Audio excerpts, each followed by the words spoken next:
Okay. So just as a reminder, exam 1 is due a week from tonight. Homework and quiz 7 are due a week from Friday, and homework and quiz 8 are due 2 weeks from today. So last week we were talking about discounts. So when businesses pay their bills back, they could get stacked discounts, where basically it's almost like adding coupons together. It could also be based on time.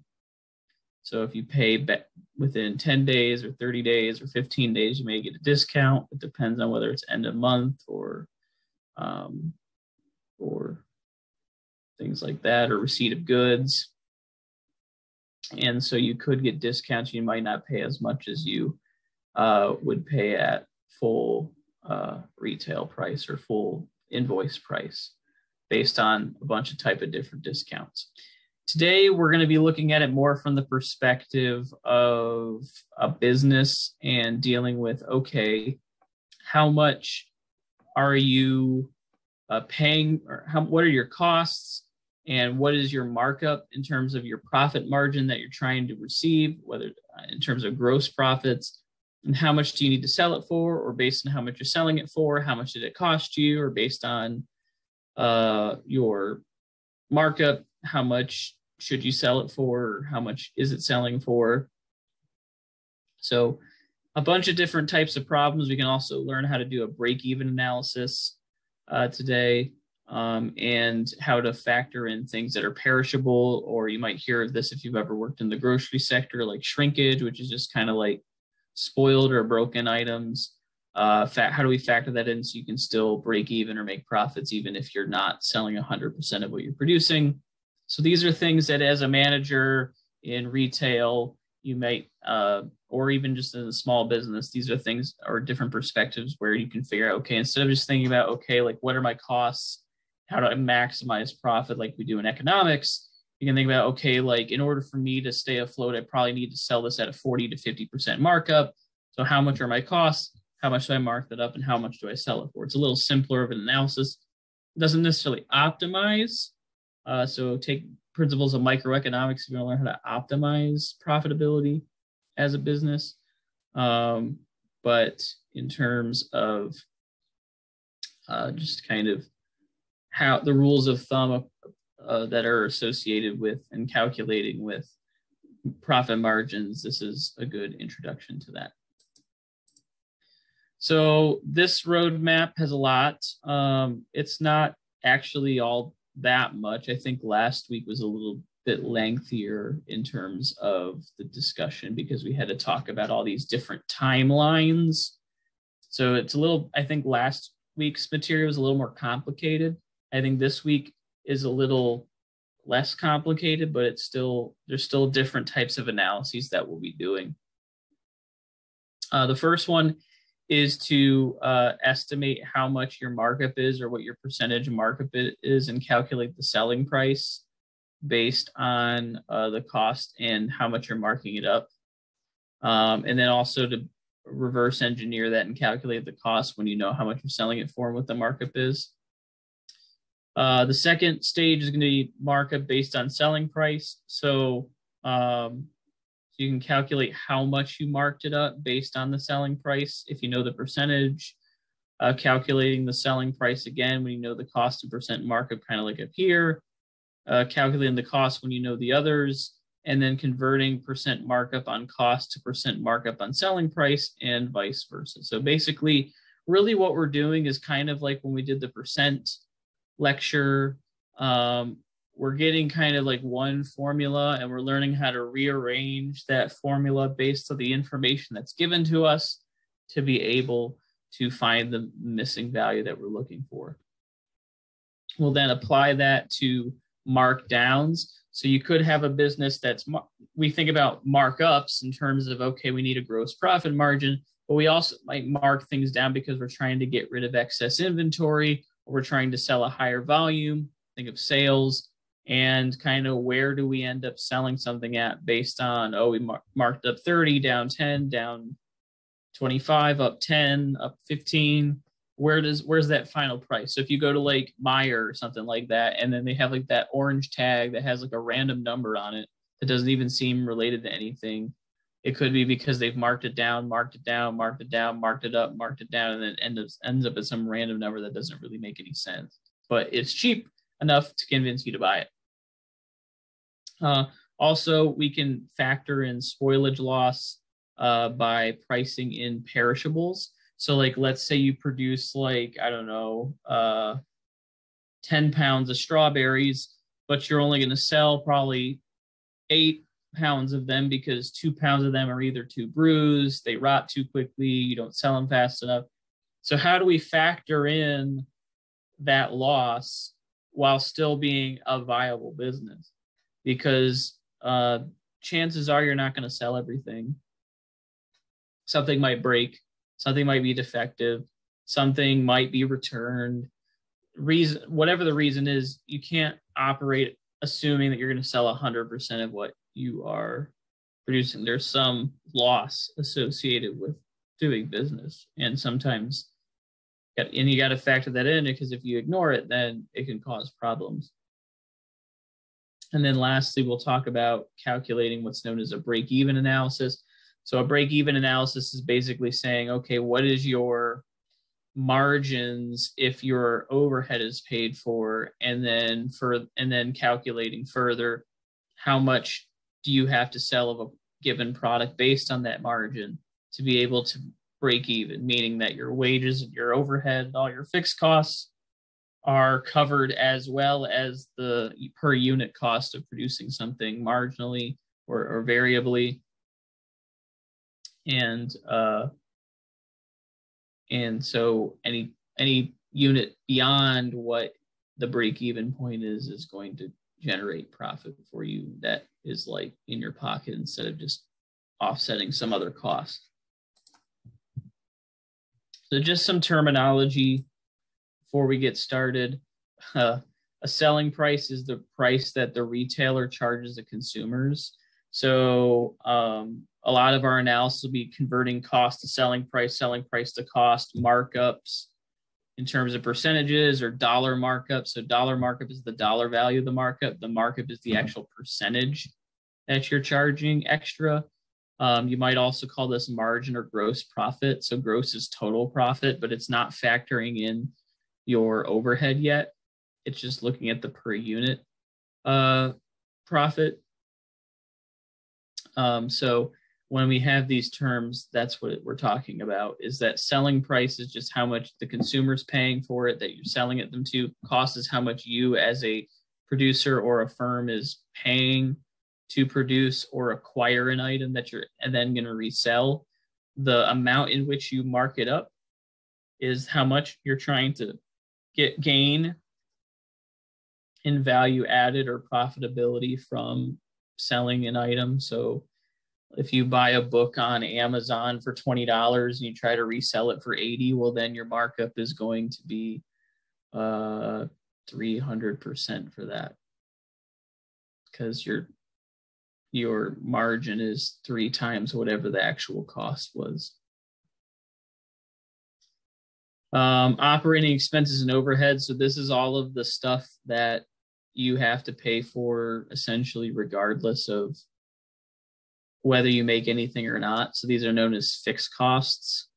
Wages technically are variable costs. You could actually not pay people if you aren't producing anything, but generally speaking, if you have salaried employees or something like that, we factor those into the overhead. So rent, you're on the hook for. Utilities, you're on the hook for. Adverts and insurance, typically these are fixed costs.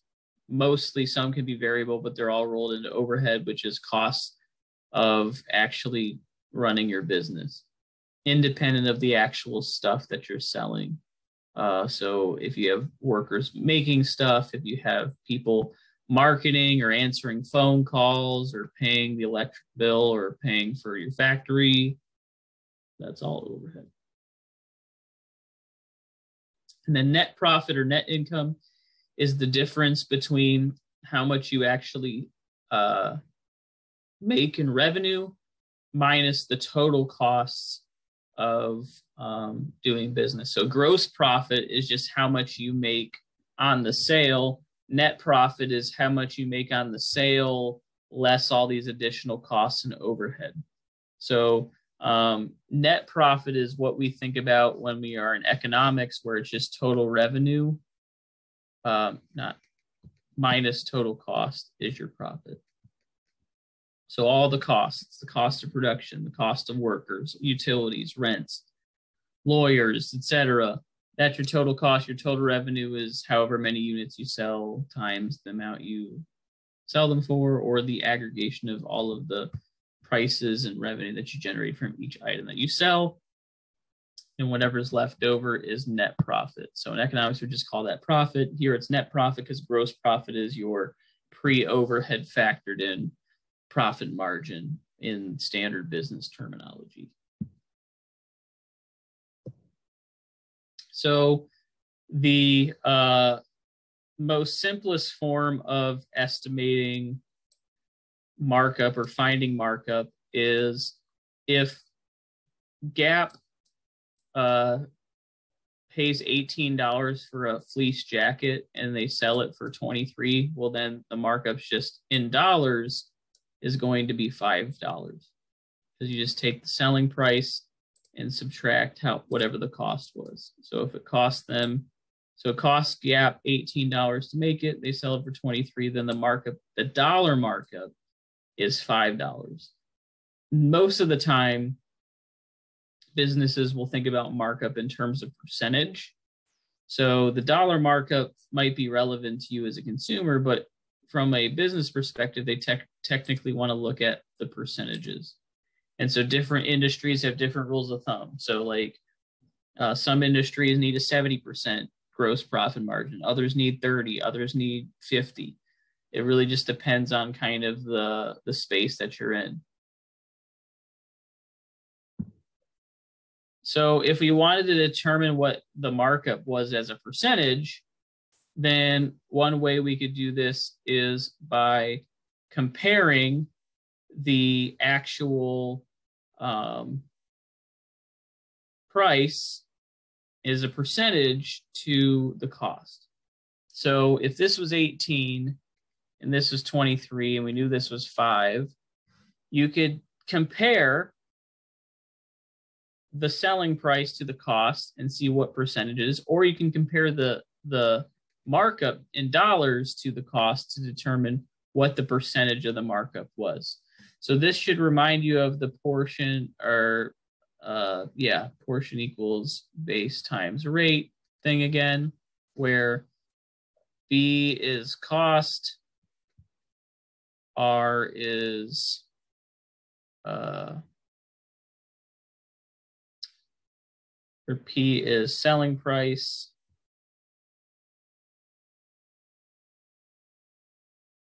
and so if we were doing, and then R would be, I think it's the markup, but anyways, so what we would want to do is if we wanted to determine what the markup was, we could just do 5 over 18. That would give us 0.2778, multiply that times 100, and then you get your 27.78%. You can add that to treating cost as the base, and then that would give you the selling price as a proportion of the cost, because we already knew what the numbers were.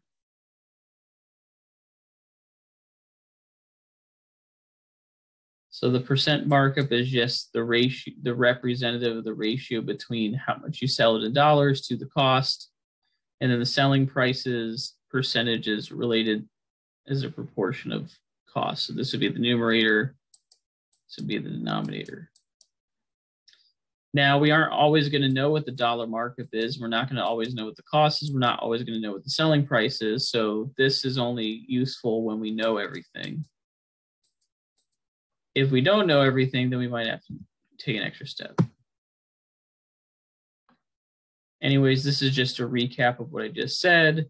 The dollar markup is just the difference between how much you sell it for and the cost. So if you want to determine the percent markup, you just take the ratio of how much you marked it up divided by the cost, which gives you 27.78%. And if you want to confirm that, you can estimate the cost, which is the base again, like I said before, which is 5 over the decimal representation of the percentage, which gives you the $18.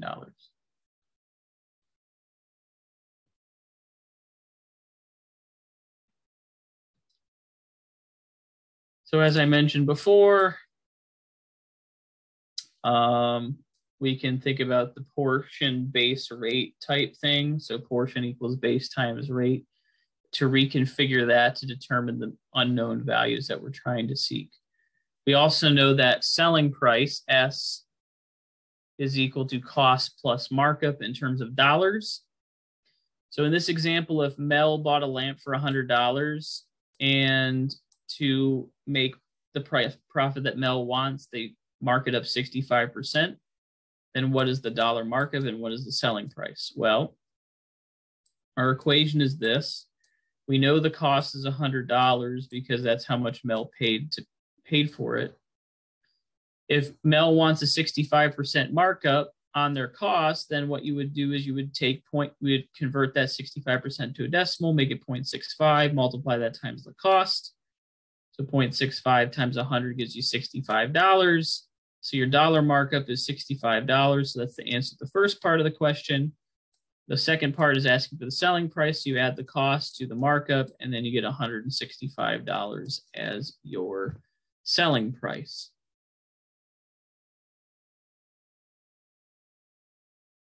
So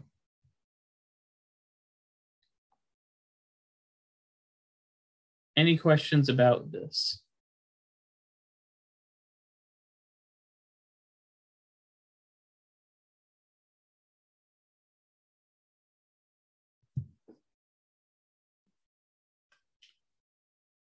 Okay, so what about this example where we know the selling price, we know the percent markup, but we want to know what the cost and the dollar markup is. So again, we're just rearranging the equation to look at it from a different perspective. So before we knew everything, or we knew what the cost was, we knew what the margins were, but we didn't know what the selling price and the dollar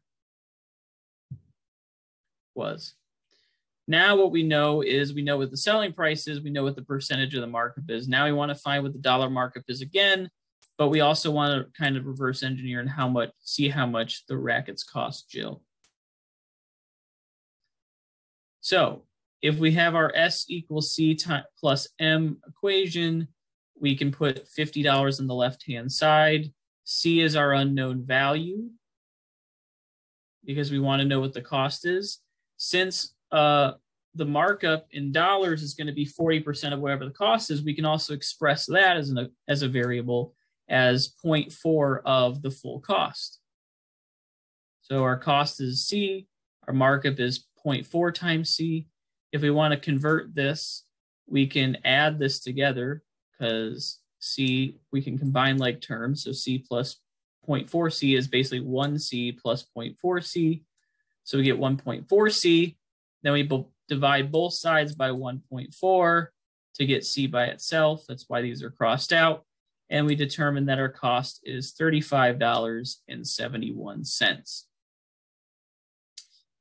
now that we know that the cost is $35.71, we can either do 0.4 times 35.71 to find the answer, or we can do 50 minus 35.71 to get the answer. Whichever way you do it, you're going to end up getting $14.29 as your markup.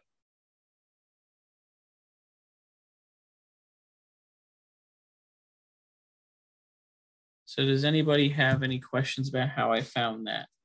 So the dollar markup, you could have found it like this, or once you found C, you could just do 0.4 times 35.71, and then you would get the same answer. Well, it'd be like 14.28, and then you round up or round down to the nearest cent.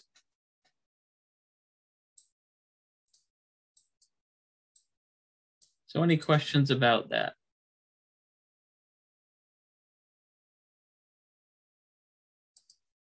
Okay.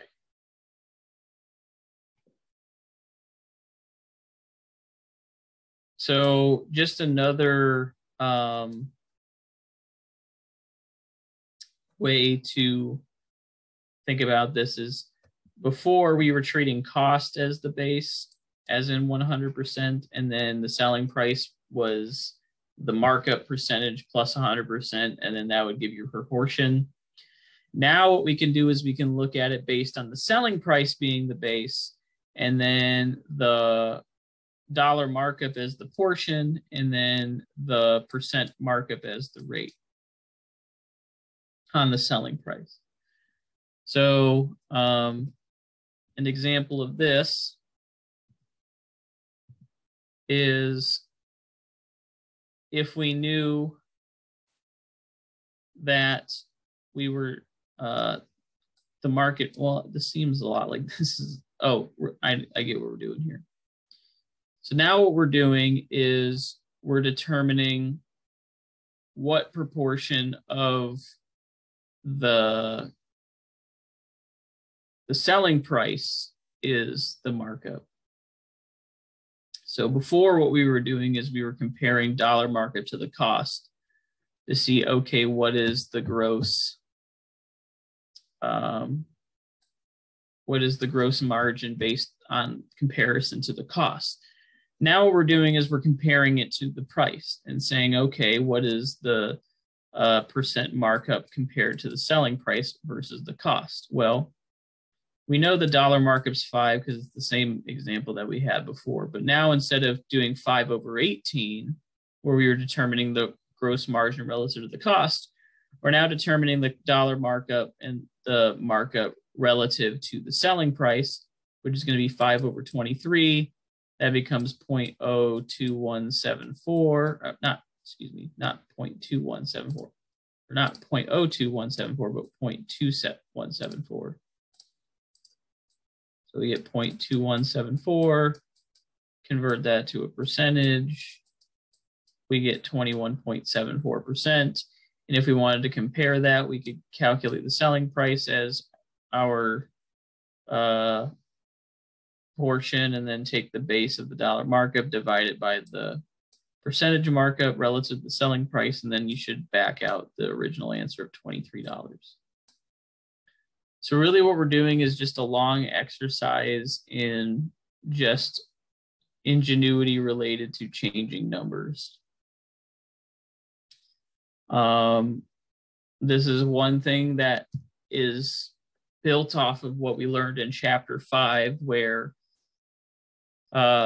you may be given an equation and you may know how to solve the equation in its basic form, but it might be that you have a different unknown and you're responsible for finding a different value. And so knowing how to rearrange these equations and solve for different unknowns based on different scenarios is going to allow for you to be prepared for any sort of situation that you're confronted with. So for example, in my economics course, microeconomics course, they have to solve an equilibrium with two equations. So what they do is they set the equations equal to each other, solve for equilibrium price, and you plug that price back in, solve for the quantities because they'll be the same. So then you solve for your two unknowns. But then I can change the problem and say, okay, well, what if we aren't at the equilibrium price, we're at $10. Like, let's say equilibrium price is $20, we're at $10 instead of $20. How does that change things? Well, then you can plug in 10 into the equations and get the different quantity. And if you're trying to find where quantity would be 0, you can plug in 0. So basically what we're doing is all of this is pretty much the same equation, but we're just trying to find different things. Maybe we need to know what we need to mark it up at. Maybe we know the selling price and we need to know what the markup is relative to the selling price. Maybe we know the cost, we want to know what the markup is relative to the cost. Maybe we need to know what the selling price is relative to the desired gross profit margin relative to the cost. Once we get to questions about break even and questions about spoilage, then we have to factor in the cost of the item, but we can't factor in the revenue of selling it because we're not selling all of it. So we're just building here from this original equation related to, okay, how much I'm selling it for is the cost plus the markup. Well, how does that proportion change? What if I need a 40% margin? What if I need a 50% margin? How does the selling price change based on what I need? So we've determined that they sold it, they bought the lamp for 100. They wanted 65% markup. We know the selling price is $165. Why do we know that? Because we want 65% markup. Oh, actually, this is a different problem. It's slightly different. It tricked me. So what Mel wants now is 65% markup on the selling price, not 65% markup on the cost. So before, when we were doing markup on the cost, well, 65% of 100 is $65. So you'd add $100 to $65 and you would get $165. Now what we're doing, not doing that. Now what we're doing is we're comparing the selling price. It's going to be the markup on the selling price. So if we know that the cost is $100,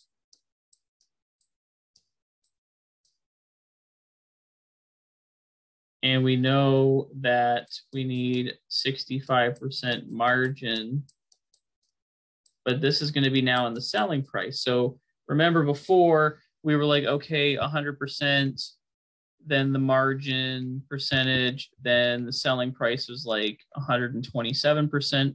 Now what we're doing instead is we are doing, we want 65%, we want 100%. So now we're trying to figure out what this is. We know what this is in terms of cost.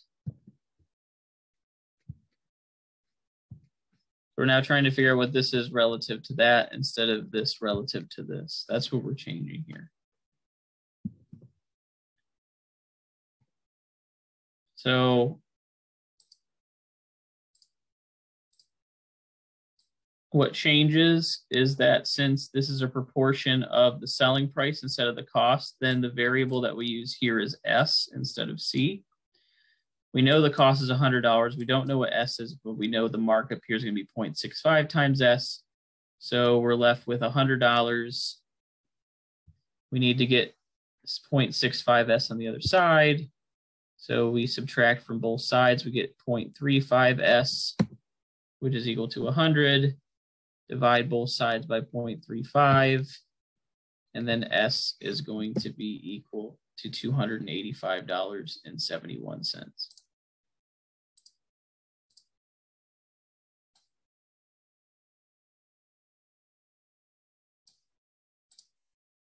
So like, it's a complementary relationship again,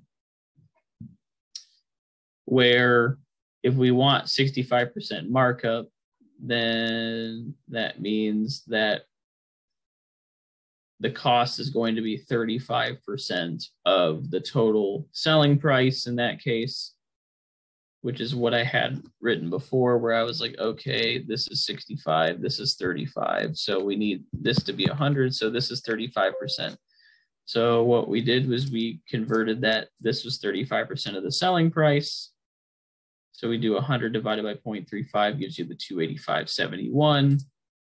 If we know that the price is 285.71 and we know the cost is 100, then we just do 285 minus 100 and we get 185.71 as the dollar markup. So for the first one, the base was the cost. For this one, the base is the selling price. So when our margin is 65% of the selling price, then the cost is going to be the complement of that, which is 100% minus the 65%. In terms of the other one, if the selling price is 100%, we want margin on that, then the market, or excuse me, selling price is going to be 100% plus whatever the market cost is. Any questions about this? See if we can get, see if our next example, I can see if you want to participate. So again, we're selling tennis rackets for $50. We want a 40% markup on the selling price. What is the dollar markup and what do the tennis rackets cost, Jill? So I want you to go through and work through this problem and see what answer you get. So remember, this one is markup on the selling price, not markup on the costs. So think about the selling price as being 100%. The cost is being some number, and then the markup is 40%, but it's on the selling price now. So that's why this is 100.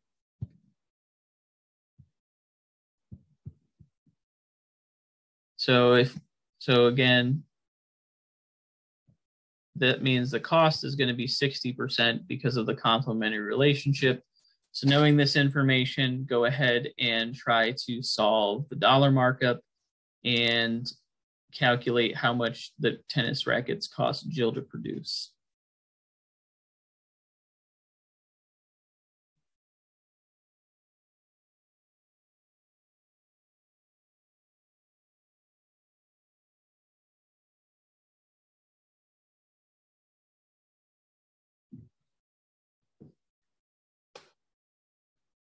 So if you come to an answer as to what the dollar markup is and what the tennis rackets cost, go ahead and drop it in the chat.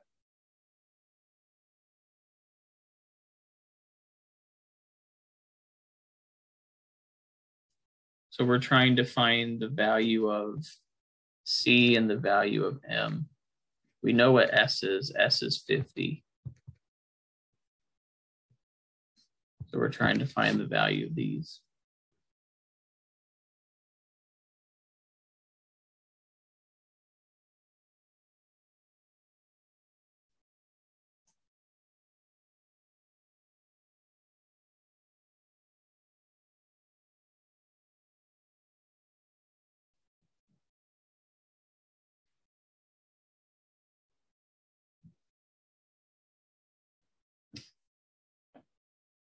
And if you don't know how to solve this, feel free to ask.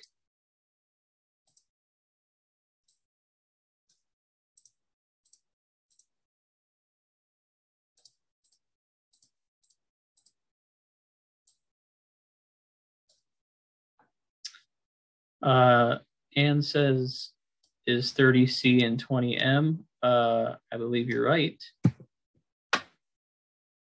So if we have the, trying to erase my writing here.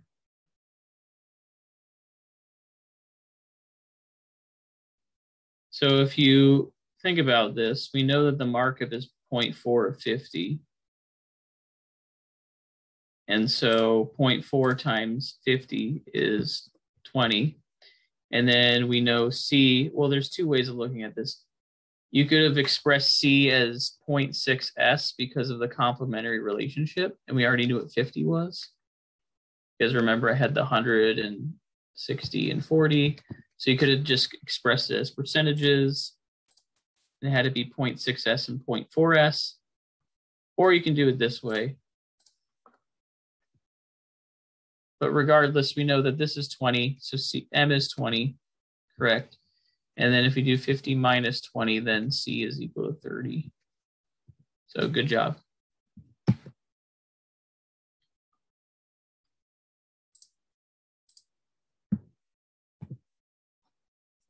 So then, oops. So our dollar markup is the $20, and then our cost is the $30.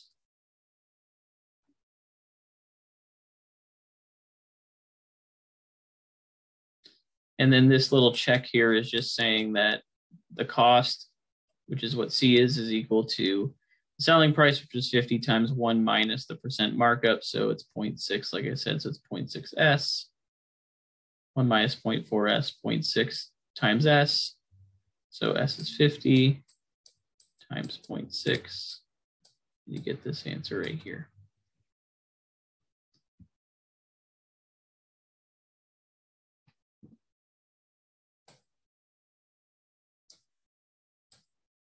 So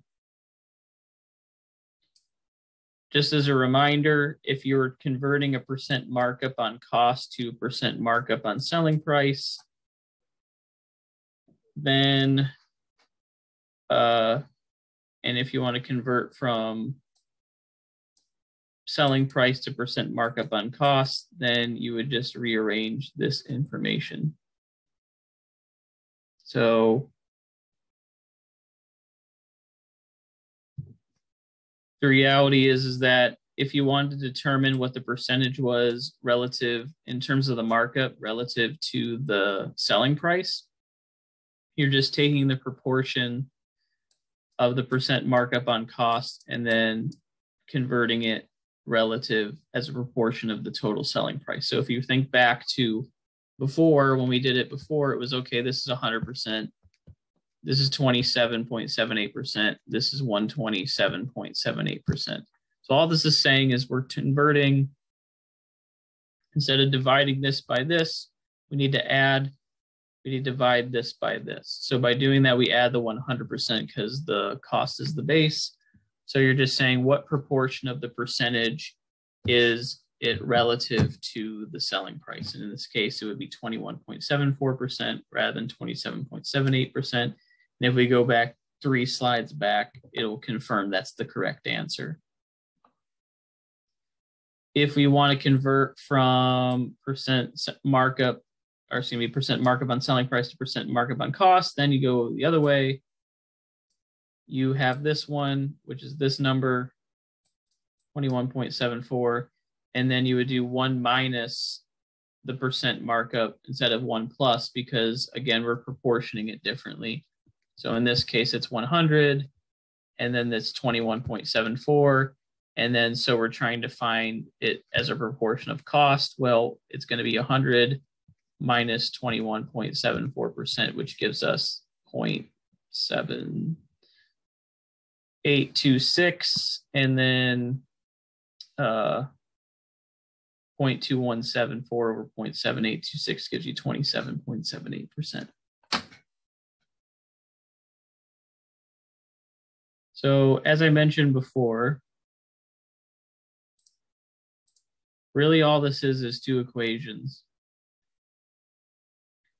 It's actually 1 equation. Its selling price is equal to cost plus markup. So this is the dollar representation of it, but it can also be a percentage representation.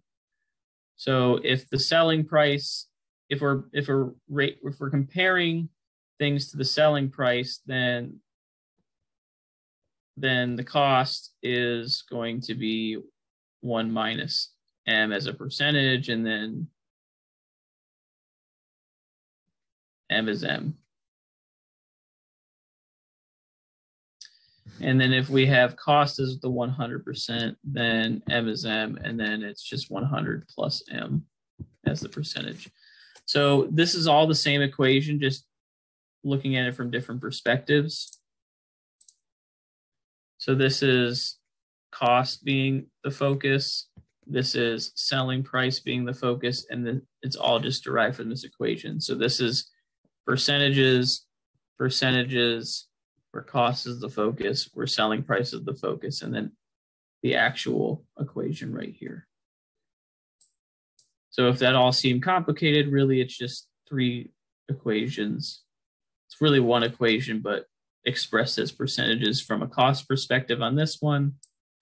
So it's 100 plus M for the selling price.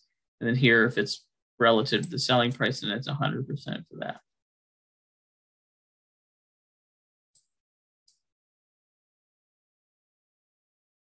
So any questions?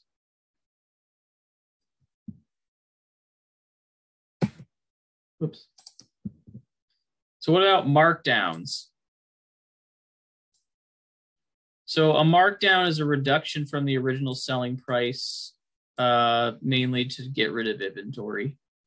You're either trying to get rid of inventory because of style changes, you're getting rid of inventory because pumpkin spice season ends and then peppermint season begins, or because you're having a sale.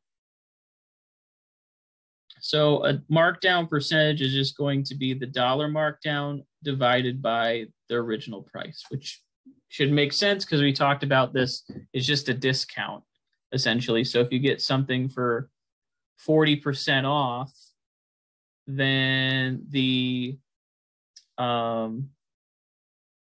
if you're selling something for 18 and it's 25%, then the markdown percent is going to be the complement of that. So if you know it was originally 25 and you're getting it for 17, then you know that the markdown is $8, and then you divide it by the original price, and then you get the answer. So in a way, these equations should kind of be flip-flopped. So like if this was 25 and this was 17, and this will be 8, and then you would do 8 divided by 25, and 8 over 25 breaks down to, I believe, something like 40%, maybe 32%, sorry. So in this case, we'd have a 32% markdown. Now, the example below says if Walmart marks down an $18 tool set to $10.80, what are the dollar markdown and the markdown percent? Well, we know the dollar markdown is just 18 minus 1080, so that's 720. Then we compare the 720 to the $18, and then we actually get 40% that time instead of 32%.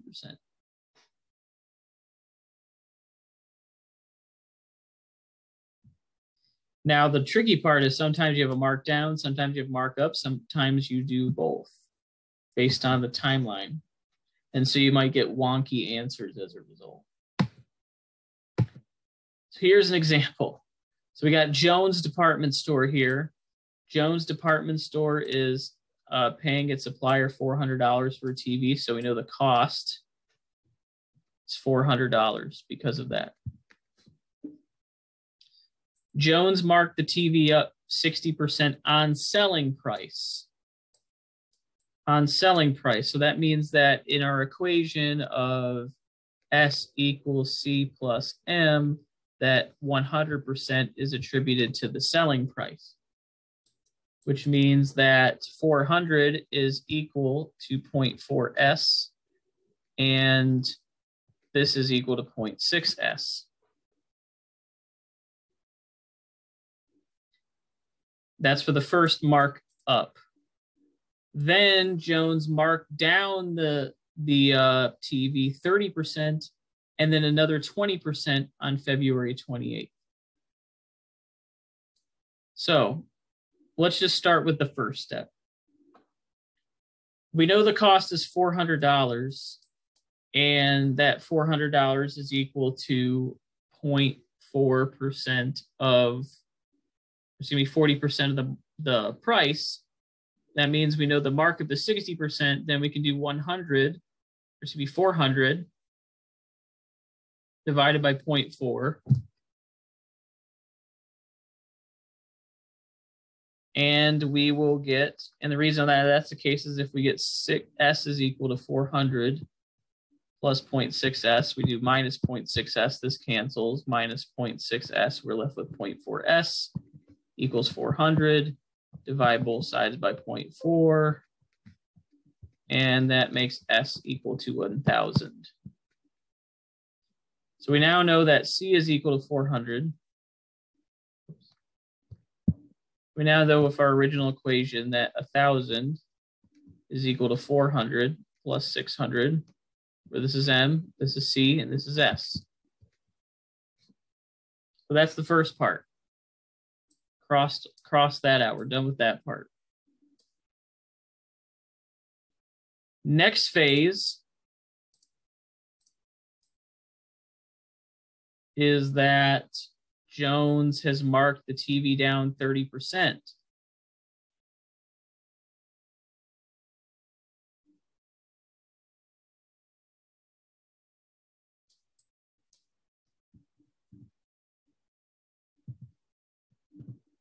Oops. So we know that the markdown is, see here, 30%. Actually, I'll leave that there because that's a cleaner version of what we had. So then on February 8th, he wants to mark it down 30%. So we know what 30% divided by the original price, which is 1,000. It's 0.3. Excuse me, 30 over 100. So we can do 0.3 times 1,000 is equal to the markdown. So that's $300, which means that if we do 1,000 minus 300, that the new price is $700.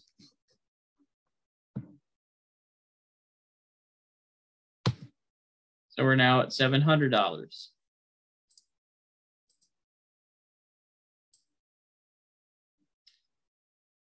He then marks it down another 20% on February 28th. So if we know that now we're treating $700 as our 100%, subtract 20% from that, we get 80%. So 0.8 times 700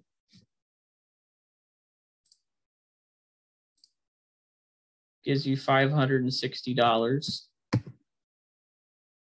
we're down to $560. And then if he says, oh, no one's bought it yet, whatever, Super Bowl's over, no sales, they mark it back up another 10%. Then what we can do is we can go back to our original equation where the 10% is marked up on the 10% is marked up on the selling price, or on the costs, on the initial price. So we do 100 plus 10 equals 110%, which is 1.1 times 560, and you're left with a final price of $616.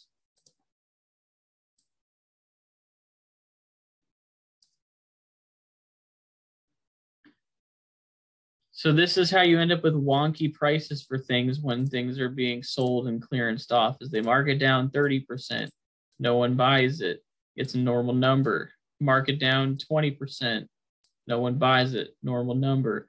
Then they raise it again 10%, and then you're left with a wonky number of 616.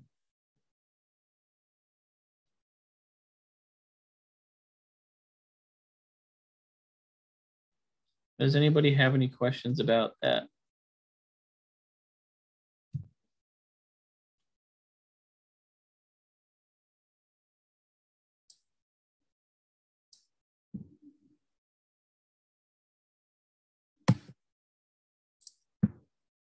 What about perishable items? So if Audrey's Bake Shop bakes 20 dozen bagels,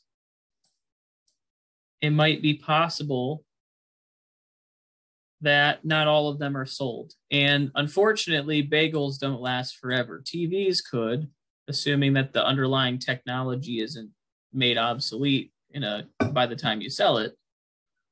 So that's why Mr. Jones over here could just keep on moving it up, moving it down, moving it up. He'll eventually sell it. Unfortunately, some items don't sell because they rot or they become inedible or they become unsellable. So bagels are an example of that. So Audrey has 20 dozen bagels, but unfortunately, Audrey expects in the natural course of business that 10% of the bagels go stale and can't be sold. which really means that only 90% of the bagels can actually generate revenue. But she bakes the full 20 because she doesn't know which 2 dozen are going to go bad or which 10% are going to go bad. So you just make them all. So the bagels cost Audrey $1.20 per dozen. And then Audrey wants a 60% markup on cost. What should Audrey charge for each dozen of bagels so that she will make profit? So here's the thing.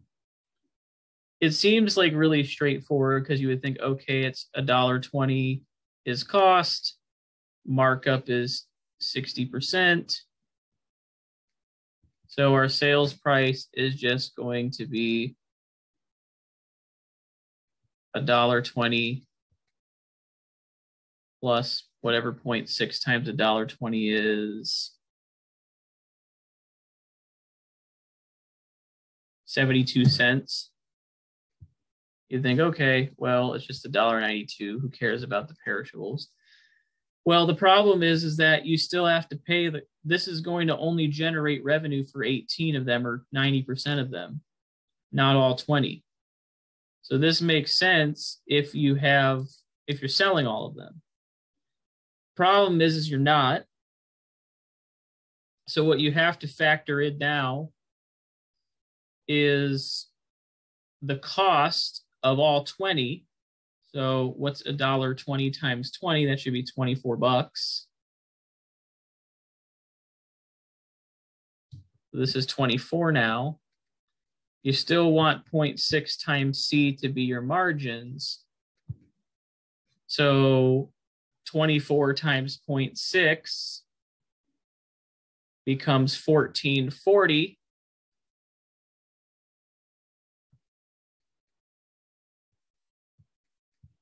So then the total sales price of all dozens that you sell should be $38.40, but you're not selling all 20, you're only selling 90% of that. Well, what's 0.9 times 20? That's 18.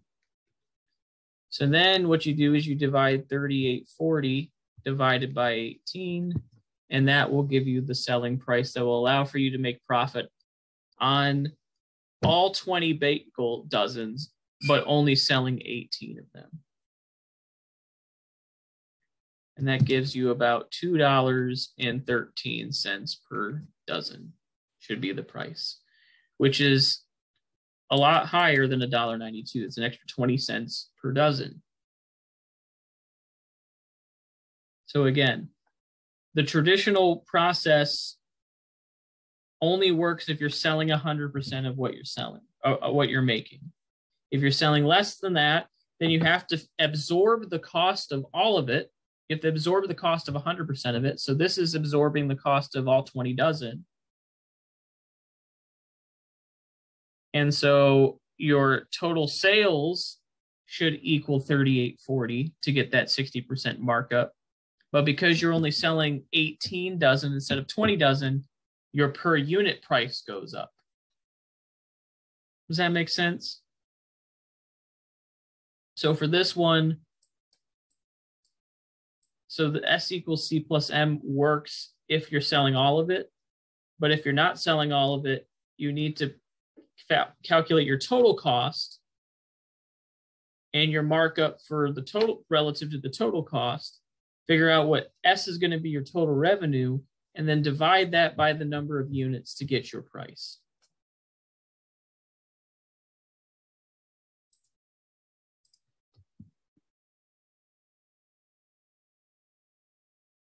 So notice how we scale this up to total cost and total markup and total sales instead of just specifically the selling price for one unit.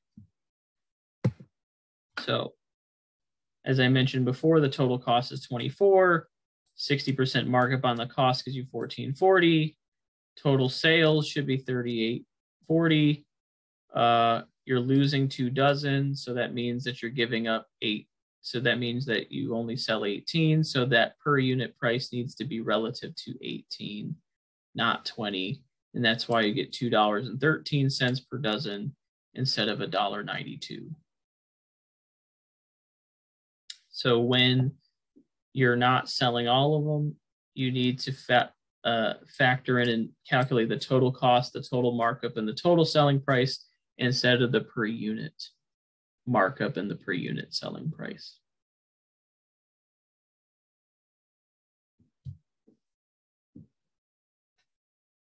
Is everyone okay with that? You can drop a thumbs up if you feel good about it. Reactions or the chat. Cool.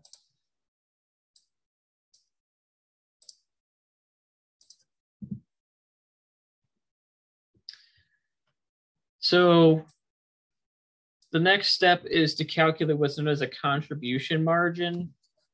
So this is what we're going to use to calculate a break-even analysis. So for calculating a break-even analysis, we want to determine how many units we need to sell of a good or service to be able to cover our overhead and our variable cost.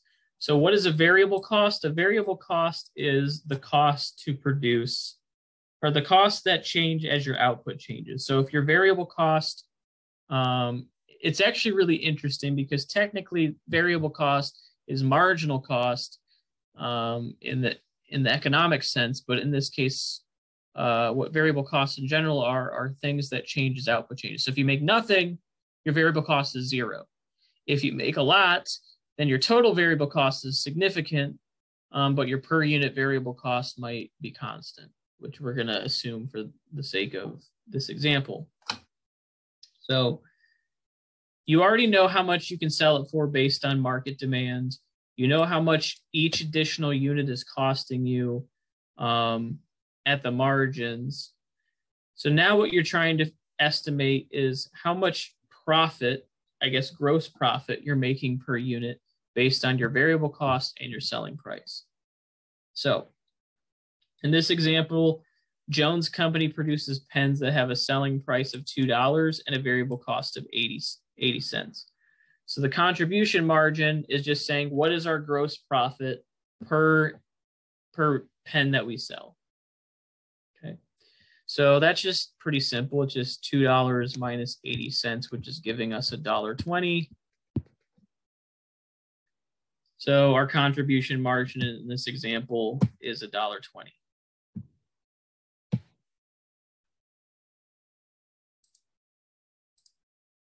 So I put in this little addendum at the bottom.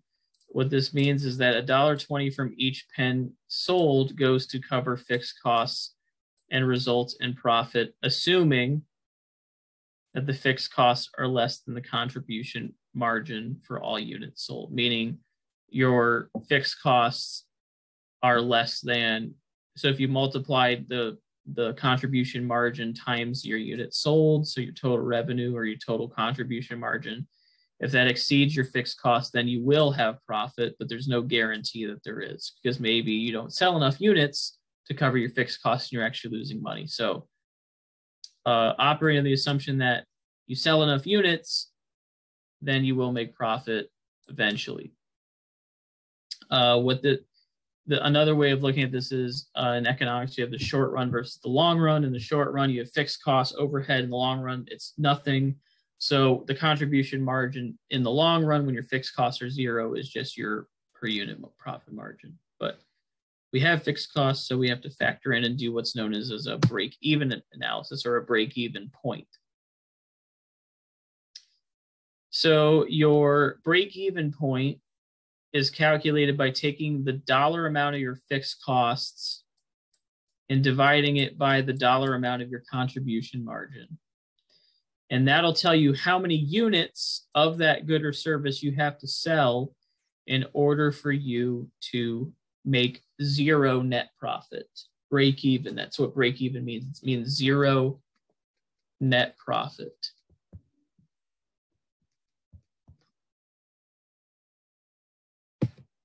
So if Jones Company, so this is the same example before where their selling price is $2, but their variable cost per unit is 80 cents. And they have a fixed cost of 60,000. Well, we know the contribution margin is $1.20. We know fixed costs are 60,000. So if we divide 60 by 1.2, the dollar signs cancel out and you're left with 50,000 as your answer.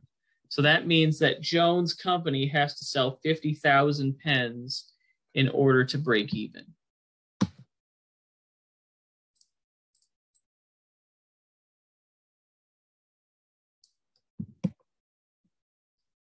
So that means if they sell 60,000 pens, then they'll make 10,000 times $1.20, so $12,000. If they sell 50,001, then they only make $1.20. If they sell 49,999, then they lose $1.20. So the break-even point is basically based on the price you're selling at, how many units do you have to sell in order to make zero net profit? Because your contribution margin is your gross profit. In a way, basically, dollar markup in a way is kind of like what the contribution margin is, and VC is your cost. So what this does is, assuming you've calculated your fixed costs and you know how much you're selling it for, you know what your variable costs are, you can estimate how many units you have to sell. So maybe this is a lot. Maybe they make millions of pens and it's not a lot. Maybe they only make 10,000 pens and they shouldn't be in business. But it's an important analysis to figure out, okay, where do you need to go to be successful based on these analyses that you have. So let's do a couple of example problems and then we'll take our break.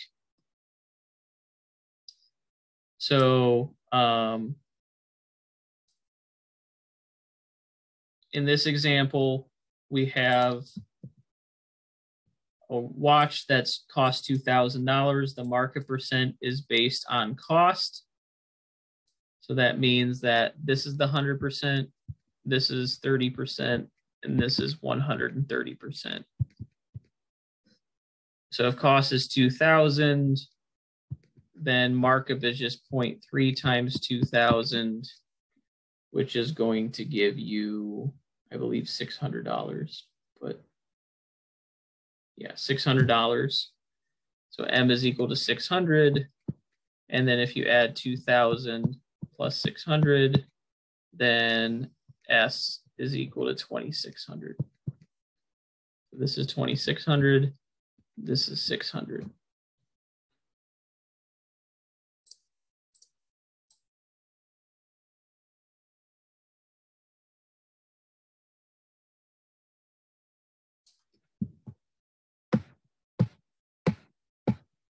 There you go. Any questions about that one?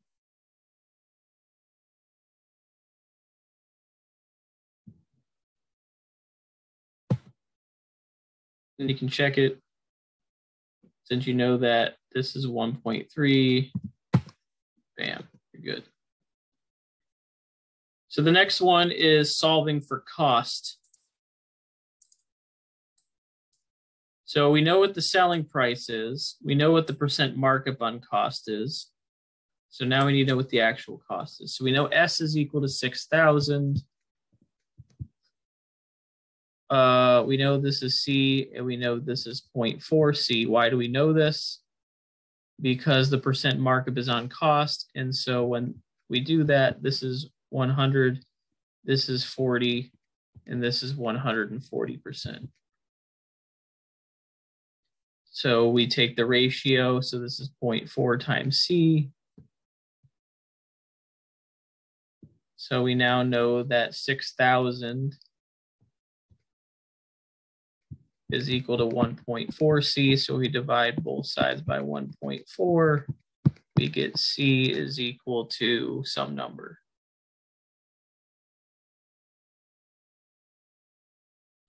$42.8571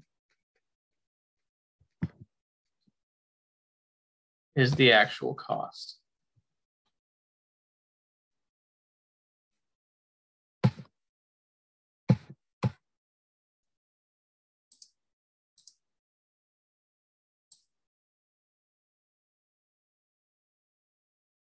And we get that. Sweet.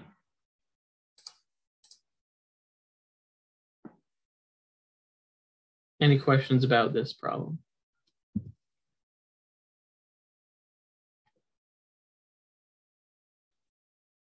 So this one, we know the cost and we know the selling price. Now we need to know what the dollar markup is and the percent markup on cost. Well, if S is equal to C plus M, and we know this is 22, we know this is 15.1 plus M, then 22 minus 15.1 equals M, which is equal to 6.9, so $6.90. We want to know what the percent markup on cost is. Well, we know this is 100, and we know that this is some unknown. So we're taking it relative to the cost. 690 divided by 1510 is going to get you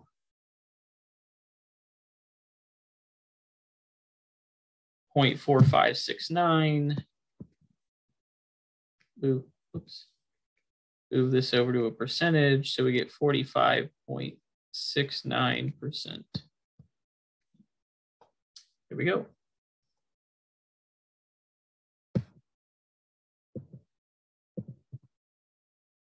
I guess they rounded it up to the nearest 1/10 of a percent, even though it says 100th, but maybe I missed a significant digit that rounded 0.69 up to 0.7, but still.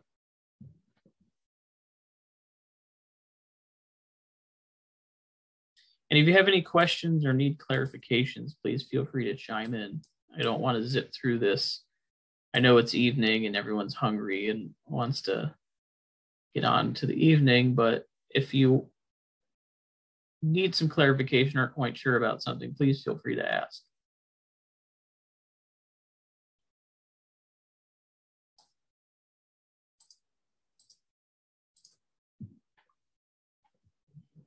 So what about this one? Find the dollar markup and cost assume markup based on selling price. So now the markup is based on the selling price and not based on the cost. So how does that change things?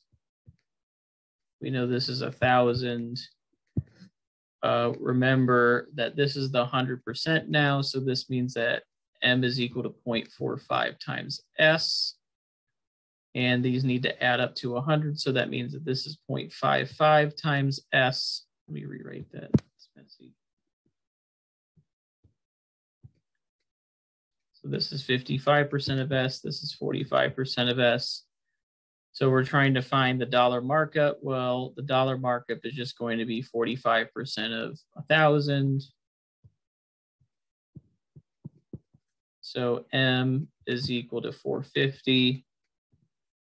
And then cost is 0.55 times 1,000, which is equal to $550.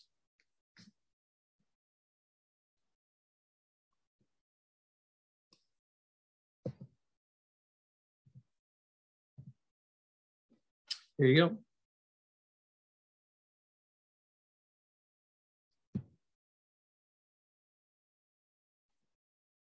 So, does anybody have any questions about anything related to Chapter 8 material markups, markdowns, the break-even analysis? I think there's one problem with the break-even analysis, maybe two, and then there's one problem with the markup markdown thing like we did with the television where we marked it down, marked it up. So there's one of each of those on the homework to work with. So if you run into problems with that, just feel free to ask when you get to it. Otherwise, if you don't have any questions, it's a good time to take our break. So we will, and we'll reconvene at 6:30.